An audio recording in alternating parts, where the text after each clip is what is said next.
Good morning, good evening, and good night. My name is Shaun Boshoff, and I want to welcome you to littlejerusalem.org. As most of you know, many people around the world have isolated themselves inside their homes at this moment, and many of those people also have air conditioning, they have food, they have water, they have drinks, they have everything they need inside their houses. But then on the other hand, there's also billions of people around the world that don't actually have that.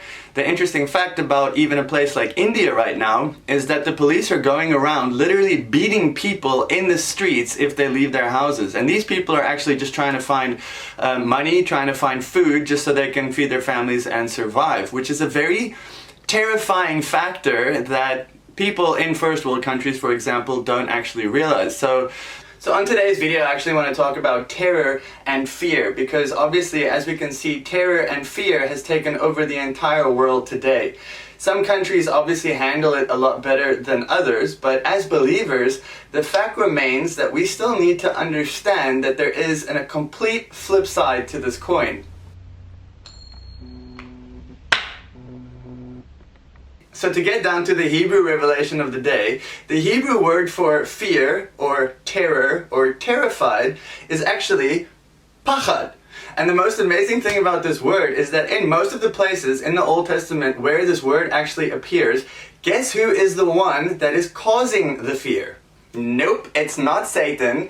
It's actually God. Of course, this is also known as the fear of God or the terror of God. Let me explain through the following verses. For examples, in 2 Chronicles 20, 29 to 30, in the army in the battle of Jehoshaphat, which was Israel, it says that a terror, pachad, from God was on all the kingdoms of the countries when they heard that Adonai had fought against the enemies of Israel. So, Jehoshaphat's rule was a quiet one, because his God gave him rest all around. And then another example is in the book of Esther, after God saved the Jewish people, the entire nation, from certain death. It's in Esther 8:17. It says, "In every province and city where the king's order and decree arrived, the Jews had gladness and joy, a feast and a holiday. Many from the peoples of all the land became Jews, because fear, pachad, of the Jews had overcome them." Now, in all seriousness, the fear of God sounds a lot more terrifying than anything else this world can throw at you. So what I can definitely tell you is that the word pachad actually appears 23 times in the Old Testament. And every single time it actually appears, it talks about the pachad of God, the fear of God.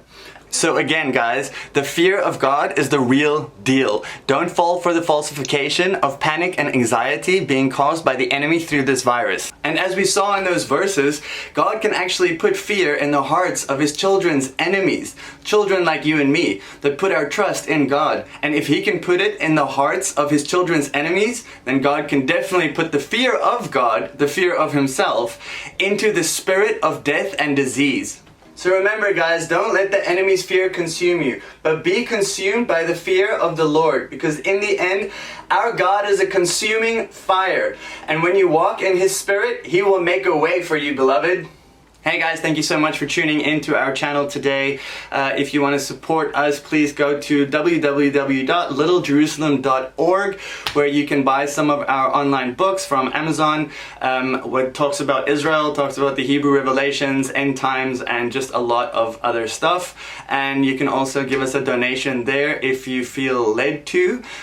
Please subscribe to our channel and share it and like it and give us any comments about what you guys think. And even if you actually have some questions about Hebrew, definitely ask us. We will get back to you and maybe even make a video for you if you have certain questions about Hebrew revelations. God bless, and over and out.